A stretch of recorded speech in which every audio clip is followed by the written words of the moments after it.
Sherlock Holmes, Parte 2. O País dos Santos. 1.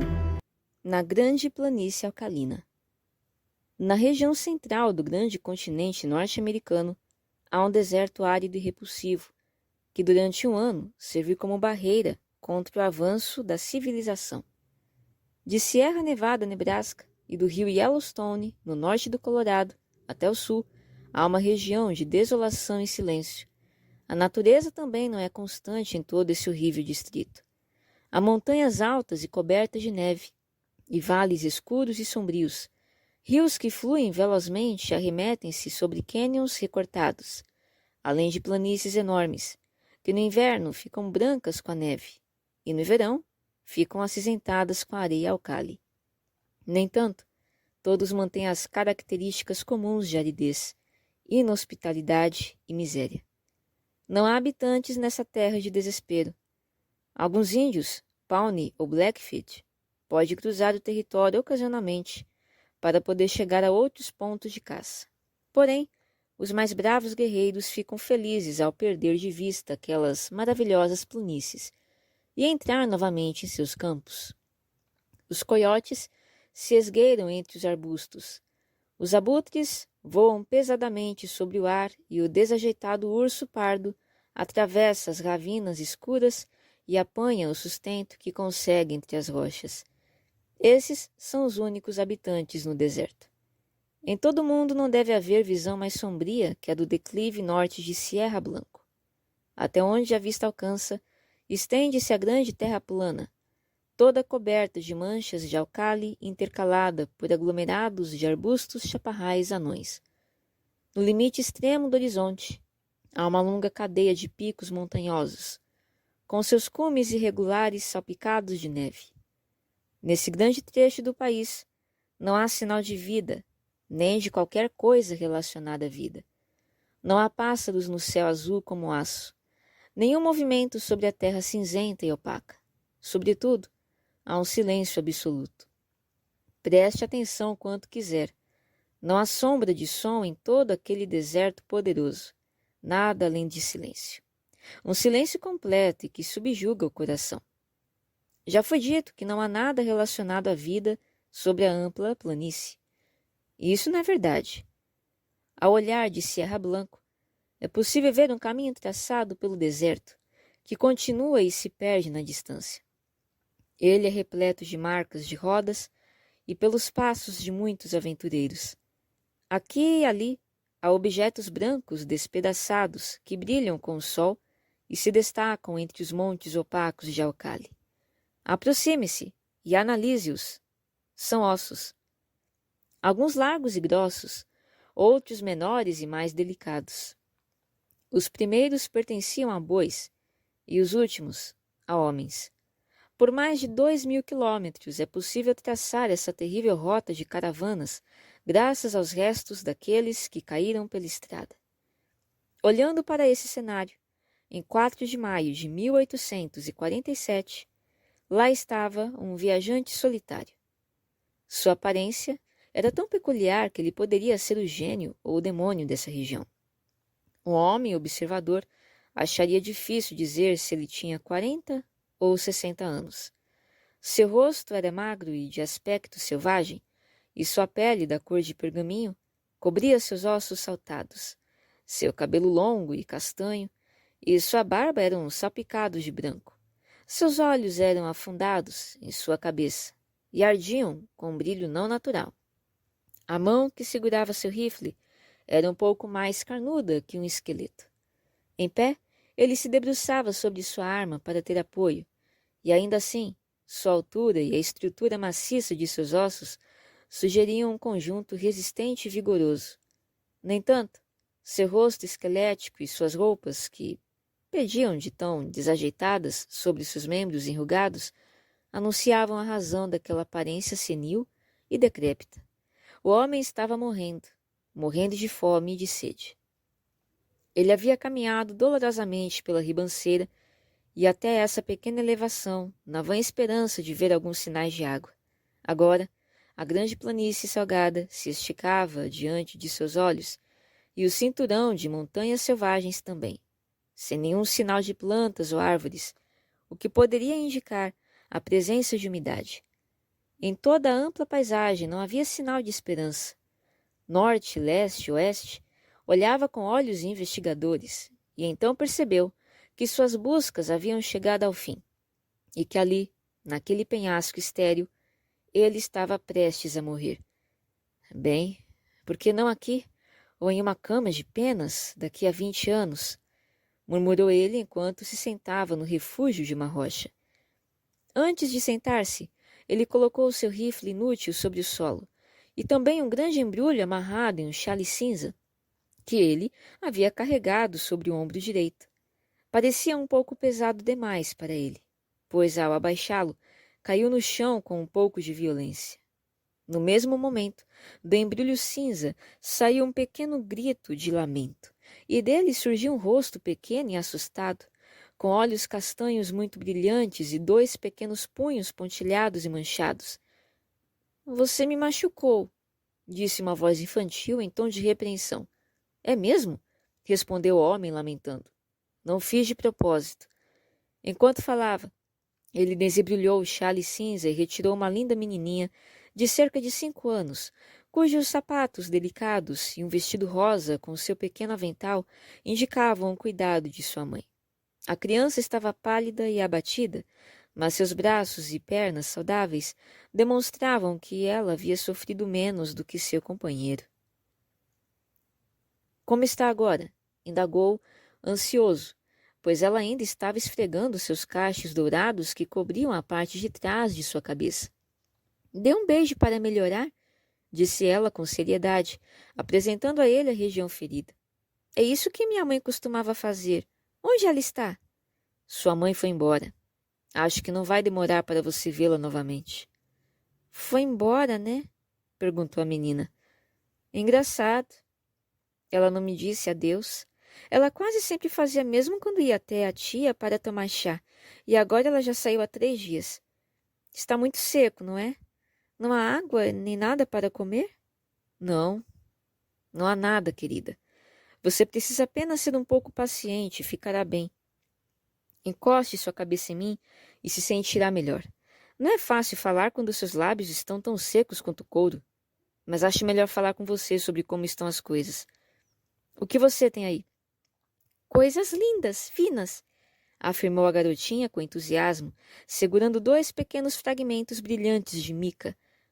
Quando voltarmos para casa, eu os darei para o irmão Bob. Você logo verá coisas mais bonitas que essas, garantiu o homem com confiança. Apenas espere um pouco. Mas eu já ia lhe dizer que... Você se lembra de quando saímos de perto do rio? Ah, sim.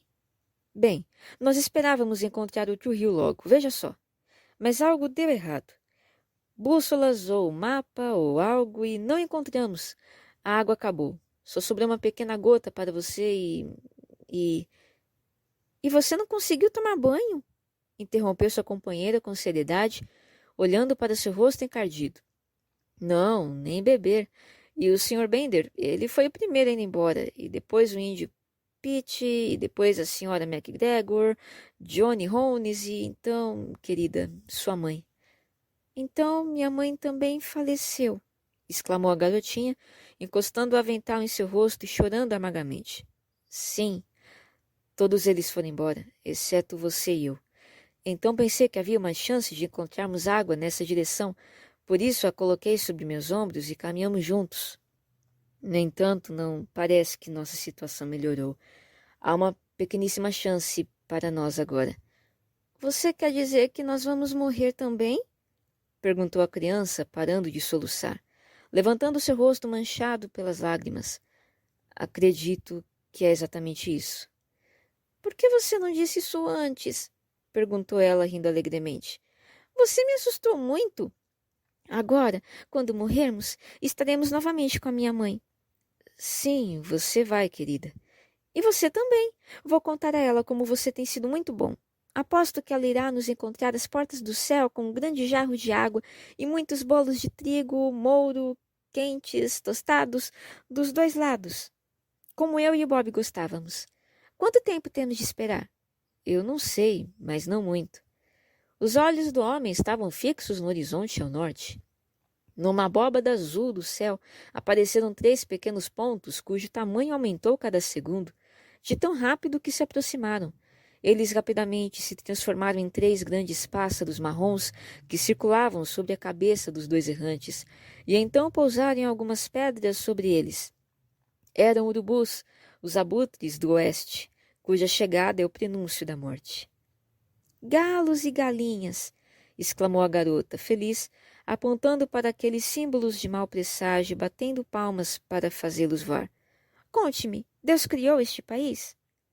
Sim, ele criou, disse seu companheiro, surpreso com essa pergunta inesperada. Ele criou o país em Illinois e fez o Missouri, continuou a garota. Eu acho que outra pessoa criou o país nestas áreas. Não está muito bem feito. Ele se esqueceu de água e das árvores. O que você acha de fazer uma oração? Disse o homem timidamente. Mas ainda não é noite, respondeu ela. Não tem problema, não é comum, mas pode apostar que ele não irá se importar. Faça a oração que você costuma fazer todos os dias na carroça quando estávamos na planície. Por que você mesmo não ora? Perguntou a criança com olhos curiosos. Eu não me lembro de como se faz, respondeu. Eu não fiz mais nenhuma oração desde que era mais baixo que aquele rifle. Acho que nunca é tarde demais. Você pode fazê-las em voz alta e ficarei esperando para entrar no refrão. Então você precisa se ajoelhar e eu também, comentou ela, arrumando o chale para isso. Você deve levantar suas mãos assim. Faz você se sentir bem. Teria sido uma cena estranha se houvesse alguém além dos urubus para vê-la. Lado a lado, no chale estreito, ajoelharam-se os 2 viajantes, a criancinha tagarela e o aventureiro imprudente endurecido. O rosto rechonchudo dela e o abatido e anguloso dele estavam ambos voltados para o céu sem nuvens, em um pedido sincero, para aquele ser terrível com quem estavam face a face, enquanto as 2 vozes, uma fina e clara, outra profunda e severa, se uniram no clamor por misericórdia e perdão. A oração terminou. Eles voltaram a sentar-se à sombra da rocha até que a criança adormeceu, aninhada no peito largo de seu protetor. Ele vigiou seu sono por algum tempo, mas a natureza provou ser forte demais para ele.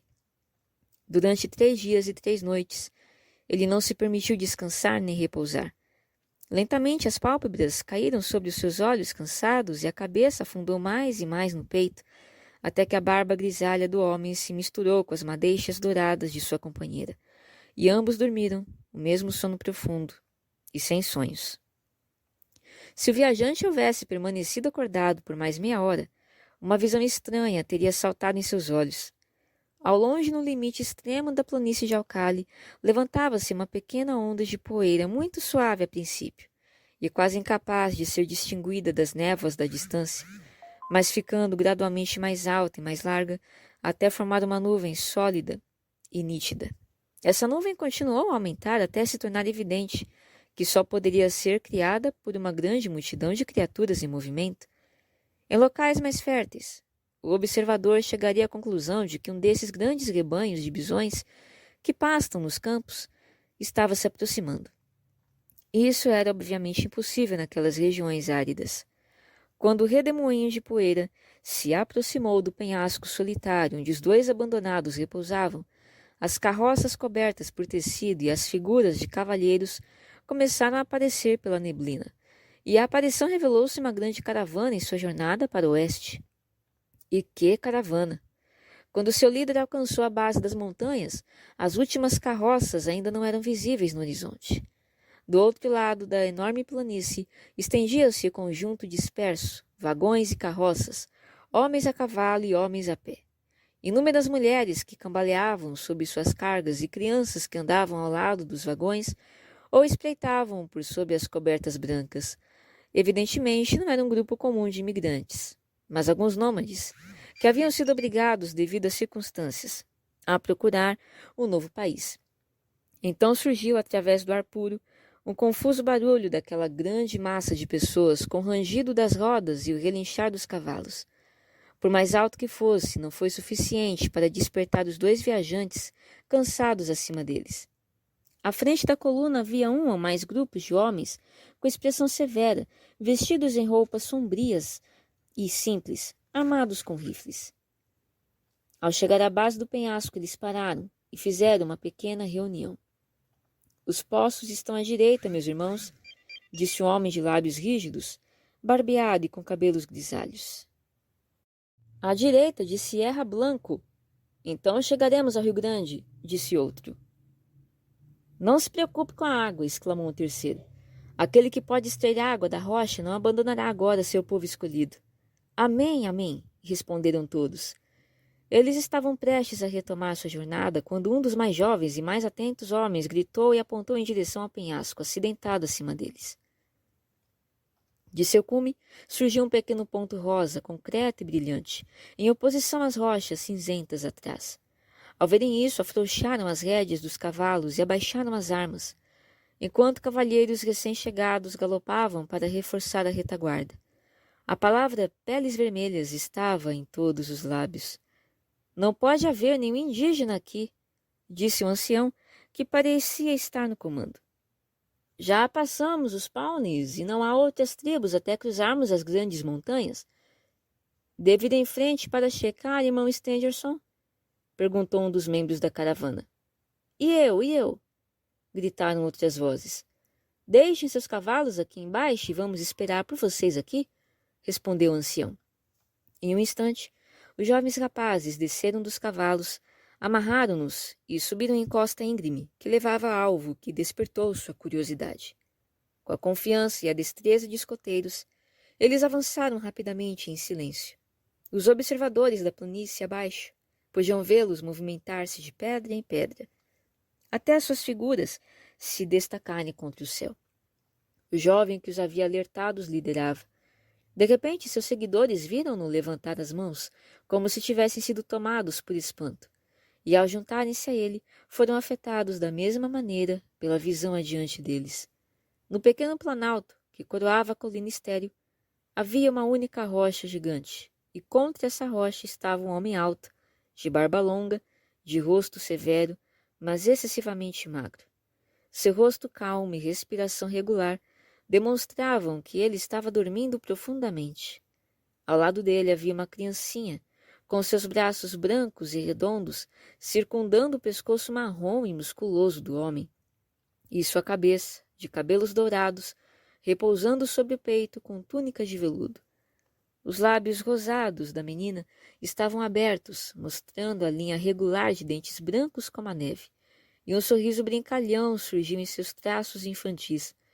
Suas pequenas pernas brancas, rechonchudas, com meias brancas e sapatos elegantes de fivelas brilhantes, ofereciam um estranho contraste com os longos e enrugados membros de seu companheiro. Na borda da rocha, acima dessa estranha dupla, havia 3 abutres que, diante dos recém-chegados, soltaram gritos estridentes de decepção e se afastaram insatisfeitos. Os gritos dos pássaros sujos acordaram os 2 dorminhocos, que olharam ao redor perplexos.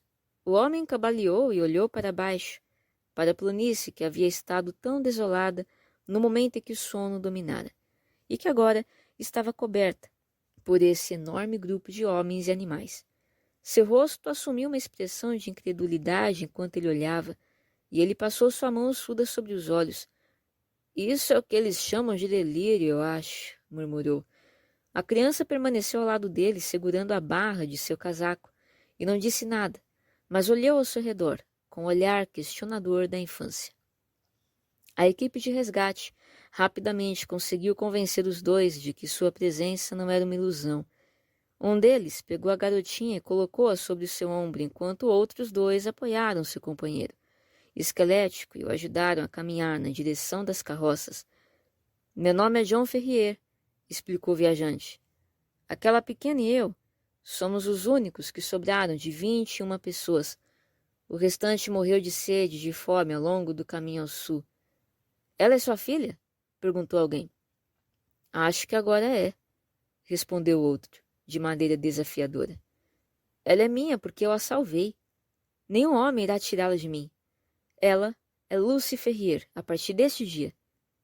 E quem são vocês? Ele continuou olhando com curiosidade para seus salvadores corajosos e queimados pelo sol.